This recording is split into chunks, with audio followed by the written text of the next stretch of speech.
All right, thanks for stopping in. I just kind of wanted to get a handle on this.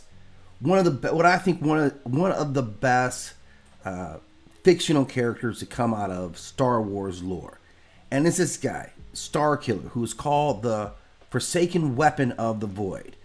Incredibly powerful character who is originally a Sith who, turns rebel. Now, essentially, the story is that he was kidnapped from two Jedi parents. He was born to two Jedi parents and ultimately stolen from them by Darth Vader. And he grew up to be this embodiment of untamed Force potential.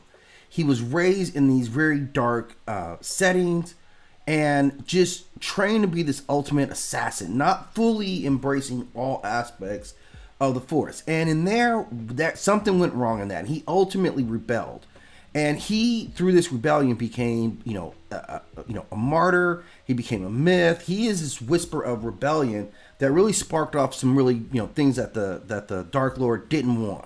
At least in this telling, this remains in the video. It doesn't translate, I don't think, to any of the stories. But still an incredible character who's essentially a protege of Vader. He has, incredible skill set, enhanced force augmentation, so he's got great strength. He was capable of overwhelming Vader physically, advanced durability for a human. He could take a lot of punishment through force shielding, rage field endurance, still immortal. Great speed, force enhanced reflexes, and a form of precognition that makes him extremely effective in battle, almost impossible to hit. Among the most potent force wielders in terms of energy manipulation, using force lightning, force push, telekinesis on a planetary scale. And this is where he's really outside of the bounds. He pulled a Star Destroyer from the sky. That's how powerful this being is.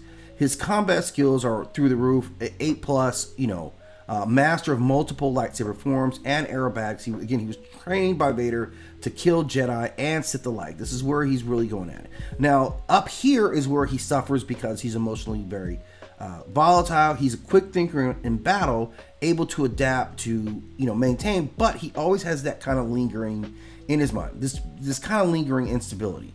However, his willpower, his force strength is extremely strong.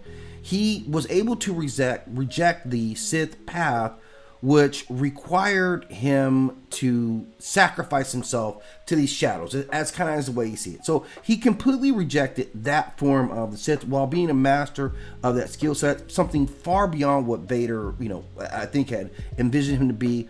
I rank him at a 7, right? He's really, because in my scale that puts you at like some higher powerful god, and I don't know if I can do that with a mortal, right? I'm just gonna say it. So I was gonna go a 7. I'm gonna rank this guy at about a 6, which is still incredibly powerful, but that's how deep in the Force he is, and who knows how much further he could go with that. I mean, we've seen him pull a Star Destroyer from the sky. He can create this devastating force lightning on a whole nother level. He can blend in with shadows to blink like it's like teleportation.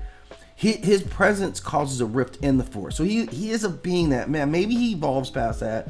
I think I kind of talked myself back into that original 7 rating for this guy. But yeah, very powerful being. I think one of the best stories to come out of at least in a mythology, to come out of Star Wars lore. Give me your thoughts on the comment section on this one.